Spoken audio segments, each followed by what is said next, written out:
Classificação indicativa. Livre para todos os públicos.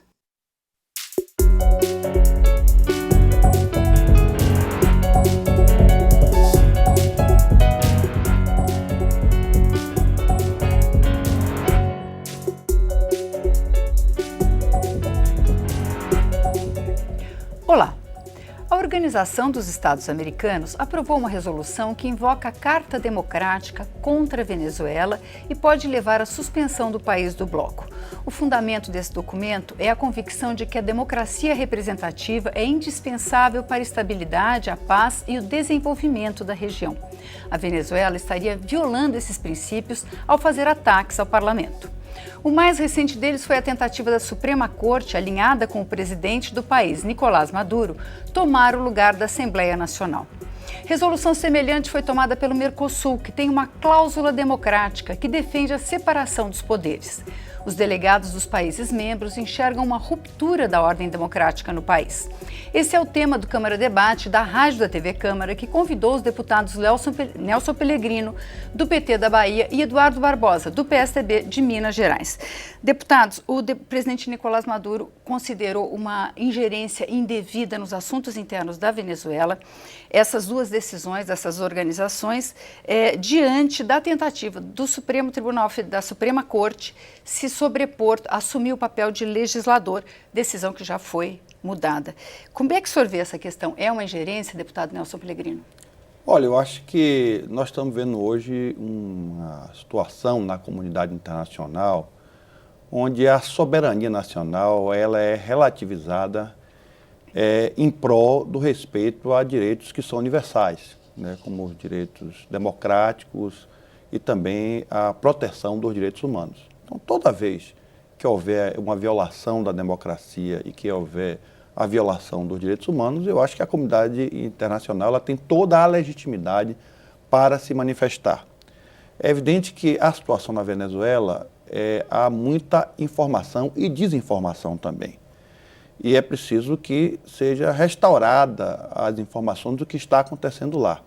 O que acontece na Venezuela é uma intensa disputa, que ela se arrasta desde a época do ex-presidente Hugo Chávez, onde já houve um golpe de Estado lá, frustrado, e diversas tentativas de revogatórias do mandato do presidente. O presidente Hugo Chávez morre, deixa uma lacuna política, deixa um sucessor, que é o presidente Nicolás Maduro, que foi eleito. A oposição, que errou no passado em não disputar as eleições, ela passou a disputar as eleições parlamentares e as eleições presidenciais. Na última eleição, a oposição fez uma maioria considerável, de quase 2/3, e essa que é a grande questão, porque faltam para a oposição completar 2/3 hoje 3 votos, que são 3 deputados que estão sub júdice, porque são acusados de fraude eleitoral, de compra de votos. A disputa ela está em torno disso, porque se esses deputados têm o seu mandato confirmado, a oposição tem 2/3 para alterar a Constituição. E alterando a Constituição, ela pode, inclusive, fazer uma redução do mandato do presidente Nicolás Maduro, porque a oposição, que já inclusive decretou a vacância, sem ter a vacância do cargo presidencial, e foi derrotado, inclusive, nesse sentido, essa mesma oposição que não quer respeitar decisões da Suprema Corte, decisões legítimas da Suprema Corte, não só em relação ao fato desses 3 deputados estarem sob júdice, como também em relação ao acordo de hidrocarboneto, que é um acordo sensível, estratégico para a economia venezuelana, que vive uma crise muito grande em função da crise do petróleo, e o petróleo é fundamental para a economia venezuelana. Então, nesse sentido, a Suprema Corte tem exercido o seu papel, como exerce no Brasil. A Suprema Corte do Brasil tem tomado decisões, inclusive até revogando decisões do Congresso Nacional. E o Congresso manifesta a sua desconformidade, mas respeita a decisão da Suprema Corte. Então, o que está acontecendo também na Venezuela é uma disputa política, pode ter excesso? Pode, porque é uma disputa aberta, uma disputa de poder, onde a oposição quer abreviar o mandato de Nicolás Maduro. Inclusive, ela quer fazer um revogatório, não pode mais fazer revogatório, porque já perdeu tempo. E se o Maduro for afastado, assume o vice-presidente. Então, há uma disputa política lá também. Deputado Eduardo Barbosa, o senhor acha que é legítima essas decisões das organizações internacionais? Inclusive, isso justifica a função desses organismos internacionais que existem pactuados em alguns acordos que são assinados e, como o próprio Nelson Pellegrino coloca, o preceito da garantia democrática, da divisão dos três poderes, que eles têm autonomia e funcionamento, é a base de qualquer proposta das organizações internacionais que também zelam por essa questão para a garantia da democracia no mundo inteiro. A OEA está certa, como o próprio Mercosul também já vem posicionando em relação a esta questão. Na realidade, eu discordo, por exemplo, do Nelson, quando ele coloca que as coisas têm acontecido dentro de preceitos democráticos e da garantia das instituições. Não é isso que ocorre na Venezuela hoje. Nós temos uma invasão do Tribunal Superior de Justiça, a Suprema Corte, nas decisões do Parlamento. Isso tem acontecido de forma repetida, de uma forma sistemática, não em questões esporádicas. E nós temos lá pontos já muito bem claros e definidos que não se deseja que o processo democrático aconteça e amadureça. Nós temos as eleições, tanto dos municípios e dos estados, que deveriam acontecer em dezembro do ano passado, foram adiadas por período indeterminado. Então, se você não tem, inclusive, uma agenda eleitoral respeitada, como é que nós podemos respeitar um governo e não dizer que o que está se implementando ali é uma ditadura, né? Ou fazendo com que todos sejam submetidos a uma decisão de um único mandatário, que é o presidente da República. Fazendo com que os organismos internacionais tenham que se posicionar em relação a isso, né? Mesmo porque o governo hoje ele domina a Comissão Nacional Eleitoral e ele tem, inclusive, impugnado candidaturas de forma indiscriminada. Nós tivemos aqui, alguns anos atrás, uma deputada que esteve presente, fez uma grande peregrinação, já chamando atenção para esses preceitos, ela mesma não teve a sua candidatura permitida. Como é que nós temos hoje, no século XXI, uma condição de um Estado da América do Sul que fala em nome de um processo de participação da sociedade civil, obstruindo os instrumentos legais de eleição? Então, isso é inoportuno para os dias de hoje e traz para nós uma frustração muito grande, no sentido de que a população está oprimida por um mandatário que não tem as suas instituições funcionando adequadamente. E mais do que isso, uma inflação galopante de 700%, né, trazendo uma angústia muito grande para todos os venezuelanos. Tanto é que o Brasil já tem uma sobrecarga dessa questão. Nós temos venezuelanos que estão migrando para o estado de Roraima, para Boa Vista, para Amazonas, isso de uma forma muito mais crescente, criando inclusive impactos sociais nesses estados, e o próprio presidente Maduro não aceitando ajuda, inclusive até do Brasil, no que se refere a medicamentos, a questão de alimentos, se fechando em copas, ou seja, ele também está induzindo ao isolamento. E esses organismos internacionais, inclusive, procederam ao longo desses anos numa tentativa de fazer uma intermediação. O próprio Papa Francisco se posicionou diante do governo venezuelano um tempo atrás para ser um mediador da oposição com a situação. No entanto, o próprio Vaticano se ausentou desse processo porque viu que todas as medidas propostas estavam sendo adiadas a cada tempo.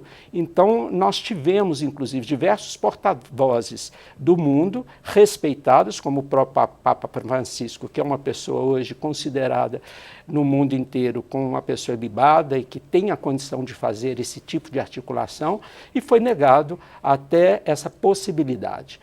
A gente lamenta, porque aqui não é uma discussão de um governo mais à esquerda ou um governo à direita. É a discussão de garantias das instituições funcionarem, representando o seu papel, cumprindo a sua missão institucional e fazendo com que a população se sinta segura por ter instituições fortes no país. Antes da gente terminar esse bloco, eu queria abordar rapidamente uma questão. A gente, tradicionalmente, numa democracia, a gente tem os três poderes num sistema de peso e contrapeso, um controlando o outro. Esses conflitos permanentes que estão acontecendo na Venezuela, qual a consequência disso para a democracia, deputado Nelson? Olha, eu diria que não há santo ali. Vamos ser sinceros entre nós. A Venezuela vive um clima quase que de guerra civil. Há um confronto, uma tentativa de derrubar o governo de Nicolás Maduro. O Congresso venezuelano tem exacerbado em suas atribuições também, tomado decisões, inclusive, de decretar a vacância, sem ter a vacância da Presidente da República. Tem adotado medidas, inclusive, atentatórias também. Então, há uma disputa, há uma guerra. O que eu acho que nós temos que aqui reafirmar é que é preciso respeitar os princípios democráticos. E que princípios são esses? A separação dos poderes, o respeito mútuo entre eles e esse sistema de checks and balance, que é historicamente construído. E o que acontece na Venezuela hoje, em maior ou menor grau, não só aconteceu na Venezuela. Em Honduras nós tivemos um golpe também de um presidente que foi afastado, nós tivemos um golpe no Paraguai, aqui no Brasil nós tivemos um golpe também. Então isso, no passado, tínhamos ditaduras na América Latina. Essas ditaduras tiveram seus fins com a restauração das democracias. Mas são democracias jovens. Eu estou lendo agora, eu recomendo a todos um livro de Pedro Serrano, muito interessante, que chama-se Autoritarismos e Golpes na América Latina, que ele aborda a questão do estado de exceção dentro da democracia. Então, o que há hoje é um conflito mesmo no continente latino-americano, que é o conflito da agenda neoliberal versus uma agenda popular. A gente vai e isso se conversar sobre desdobra isso no também na segundo disputa bloco, das instituições que democráticas. é um tema importante para a gente abordar. Eu queria só a opinião do deputado sobre a questão dos conflitos entre poderes que se aceleram na Venezuela. Isso é a base dessa instabilidade, inclusive a justificativa pela intervenção de órgãos internacionais. Isso não pode ser aceitável, defensável. Nós não temos a condição de amadurecer uma população para aprimorar suas escolhas se essas instituições estão sendo reprimidas de sua função e fugindo àquele campo de atuação.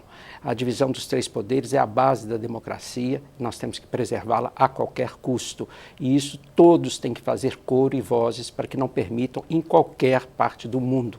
E nós que, inclusive, militamos também na área de direitos humanos, é um compromisso que nós temos. Sem essas estruturas terem a sua independência e termos pessoas que, de fato, compreendem a missão institucional sem estar subordinadas a um mandatário único, isso remete ao século XV, XII, XI, X, onde que o rei era o dono de tudo e que nós tínhamos a figura daquele monarca mandatário que todos cumpriam o que bem desejavam.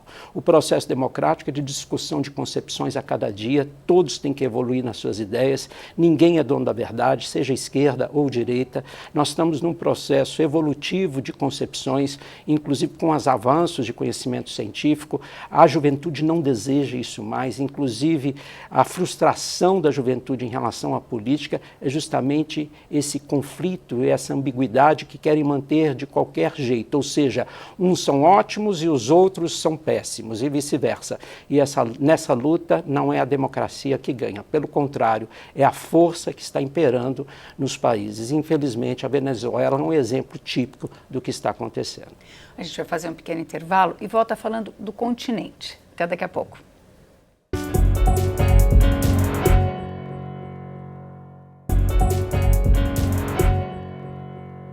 O Câmara Debate está de volta. Hoje nós estamos discutindo a crise política da Venezuela com os deputados Eduardo Barbosa, do PSDB de Minas Gerais, e Nelson Pellegrino, do PT da Bahia. O deputado Nelson estava se referindo a diversas crises em países do continente.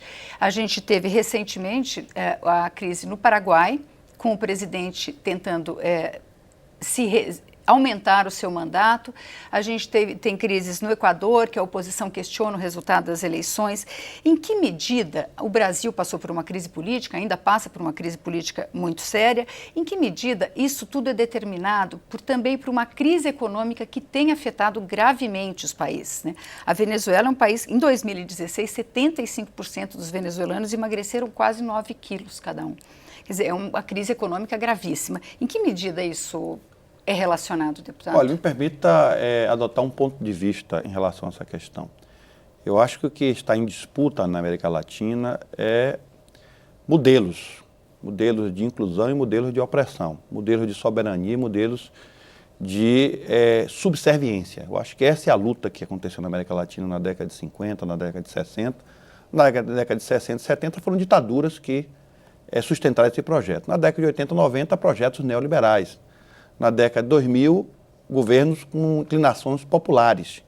E questionamento a esses governos, que tiveram suas agendas, algumas vitoriosas em uns pontos, na área da inclusão social, e outras não. O que acontece, e aí veja que, por exemplo, a própria OEA, ela condenou o que aconteceu no Brasil também, em relação ao golpe parlamentar da presidente Dilma Rousseff.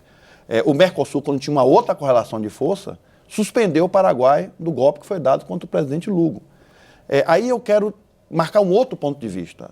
O primeiro é que eu acho que é uma disputa de projeto. O segundo é um pouco aí convergindo com a fala do deputado Eduardo Barbosa, que, na minha opinião, a democracia é um valor universal. E ele tem que ser cultuado, ele tem que ser praticado. As democracias na América Latina são democracias jovens, que têm vários problemas. Veja que você acabou de citar o problema do Equador. Há uma disputa política intensa lá. O candidato do presidente ele foi eleito. Como nos Estados Unidos, você não vê Hillary Clinton ou o Partido Democrata querendo estabilizar o governo Trump. Aceitou o resultado da eleição. Eu acho que esse é um problema hoje. Há uma disputa, uma polarização no continente. Essa polarização se dá no âmbito das instituições democráticas, das eleições, e aquela parte que pede não se conforma. Ao não se conformar, abre uma crise política. Essa crise política acaba se refletindo também no plano da economia, aprofundando a crise econômica, que também tem reflexo na crise política. Então, eu acho que nesse momento, o que é fundamental é a reafirmação dos valores democráticos. A afirmação de que tem que se fazer disputa nos fóruns legítimos, e esses fóruns são as instituições, o parlamento tem sua forma de eleger seus representantes, o executivo também, respeitar a vontade das urnas, fortalecer as instituições, fortalecer o papel das instituições e condenar e procurar coibir os excessos que qualquer um dos poderes possam cometer. Porque nós podemos, essa que é a questão digamos assim, da sabedoria desse sistema, onde os poderes são harmônicos entre si e um controla o outro. Porque todo poder que é absoluto, ele acaba sendo tirano. Nós temos hoje, vários autores já estudam isso, nós temos hoje algumas ditaduras que acontecem pelo poder do judiciário. Porque o poder judiciário é um poder que ninguém controla. E hoje, pelo sistema que nós temos hoje constitucional em muitos países do mundo, inclusive no Brasil, por exemplo, a Suprema Corte Brasileira é quem dá a palavra final sobre tudo. Nós podemos aprovar uma emenda à Constituição aqui e a Suprema Corte Brasileira pode dizer que é inconstitucional e a palavra final é dela. As decisões do Supremo Tribunal Federal são decisões últimas. Então, o Supremo já teve decisões, inclusive, que contestou decisões desta casa. O Supremo, por exemplo, não se manifestou em relação ao afastamento da presidente Dilma Rousseff. Então, é preciso aprimorar as instituições, é preciso aprimorar a democracia. Isso é fundamental, porque a democracia é o ambiente ideal, é o ambiente legítimo para que haja uma disputa. Uma hora ganha a esquerda, implanta o seu programa. A outra hora ganha a direita, ela implanta o seu, e a população é que é o juízo final e diz se ela está satisfeita, se não está, e ela pode cambiar, ela pode mudar, ela pode procurar o que é melhor para ela. Infelizmente, eu acho que isso não está acontecendo em muitos países.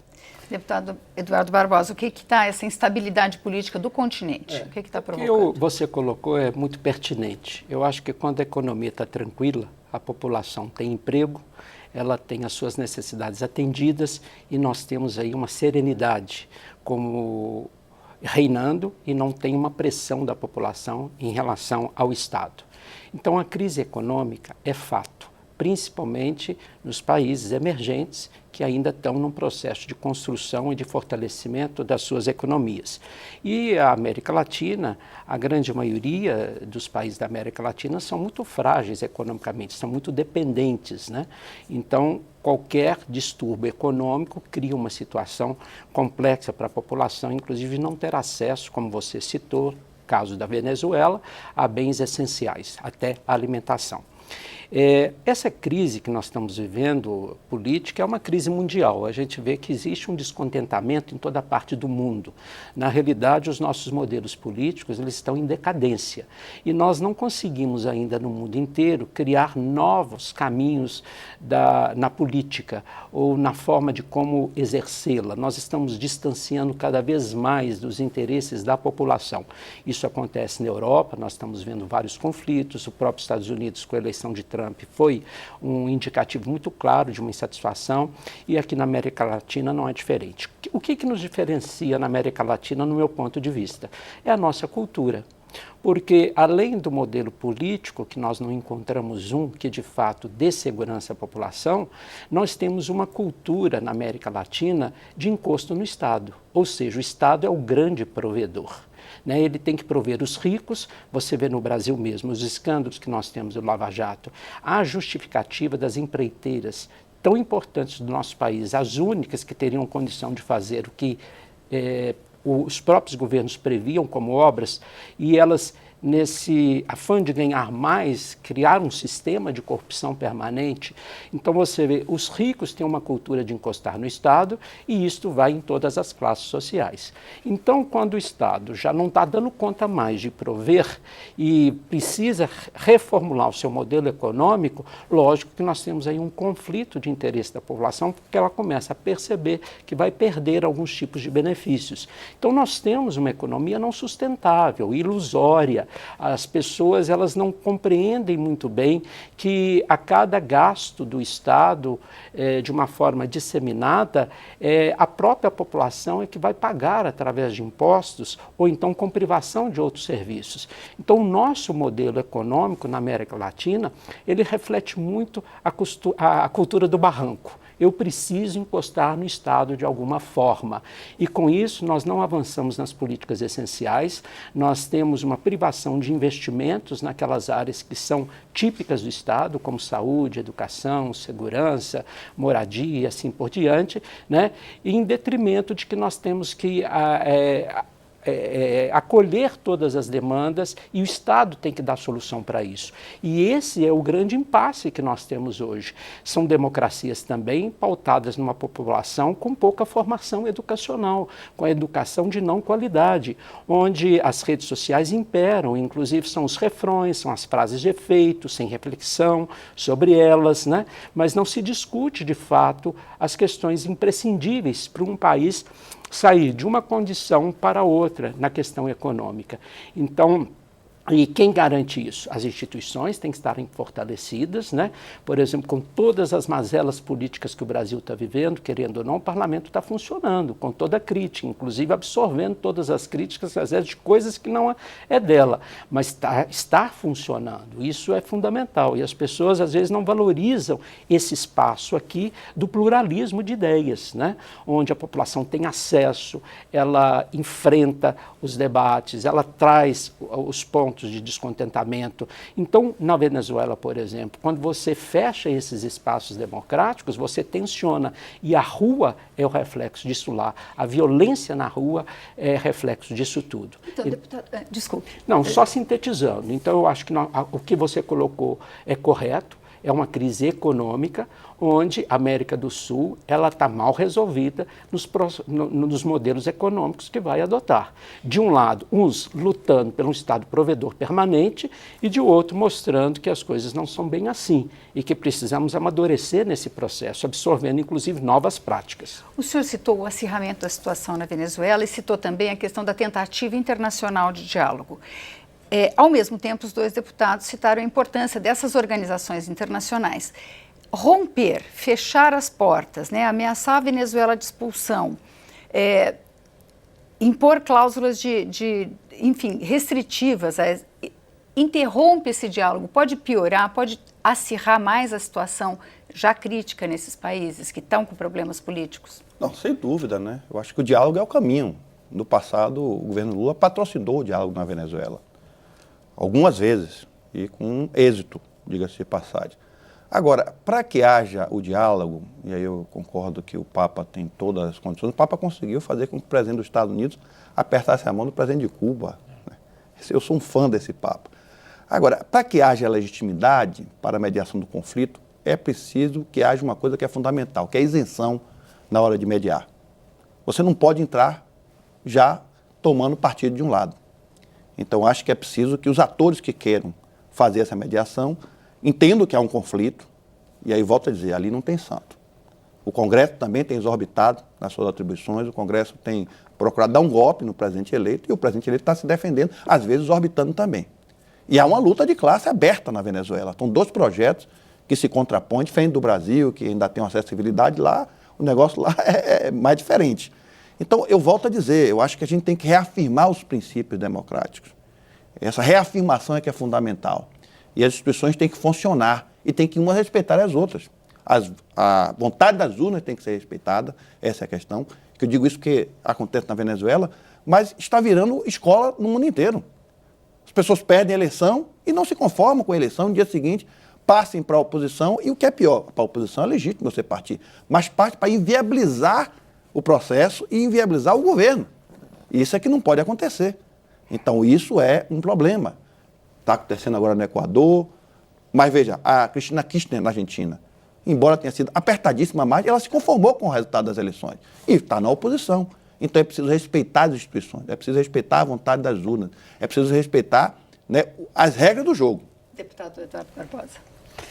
Na realidade, nós estamos numa crise de identidade. Eu acho que todos os políticos no mundo inteiro estão muito perdidos. Nós temos novas formas de comunicação e de acesso à informação que a população não tinha nos dias de hoje, não tinha no passado e tem nos dias de hoje, que muitas pessoas estão sendo pautadas pelo clamor. E isso também é uma questão extremamente séria. O político não pode se pautar naquilo que as redes sociais identificam superficialmente. Então, nós precisamos, inclusive, resgatar entre todos nós que assumimos funções públicas um processo de amadurecimento do diálogo. Até vocês escolheram duas pessoas para esse programa muito interessante, porque Nelson e eu, nós convivemos aqui há muitos anos, ele representa uma ideologia e a gente representa outro espaço político, mas de pessoas que convivem de uma forma harmoniosa, amiga, fraterna, inclusive muito respeitosa. Isso falta hoje no ambiente político. Isso eu concordo com o Nelson. A gente criou um período de tensão que eu tenho que acabar com o outro, né? Enquanto nós estivermos fomentando esse tipo de relação, não existe mediação, né? Então você vê que nós temos lideranças hoje, inclusive partidárias, né, Nelson, que fomentam isso. É interessante, eu estou aqui no Congresso já há 23 anos, na Câmara dos Deputados. Amigos que a gente construiu, inclusive com bases ideológicas distintas, hoje se evitam até de cumprimentar entre si, porque a disputa do dia a dia, ela tem ficado tão armada que parece que as relações elas não transcendem a isso. Isso é um desgaste para a democracia e irradia na população, que também está utilizando dessas mesmas estratégias, fazendo a divisão entre as pessoas. Então a democracia tem que ser salva com posturas de todos nós. Muito obrigada, deputado. Se me permitir até fazer um complemento. Infelizmente, a gente está... Eu acho que a gente está vendo um momento de muita intolerância em todos os sentidos. Nós temos que combater a intolerância. E essa intolerância que leva às radicalizações e que levam à impossibilidade do diálogo. Então, nós temos que restabelecer a tolerância em todos os campos, inclusive no campo da política e no campo do fazer da política também. Que é o campo onde não devia haver. Pois é. O Câmara Debate, infelizmente, termina aqui. Você vai acompanhar esse debate ao longo dos anos. Mas esse programa você pode rever ou compartilhar na nossa página, câmara.leg.br/Câmara Debate, ou também no YouTube. Obrigada pela audiência e até a próxima.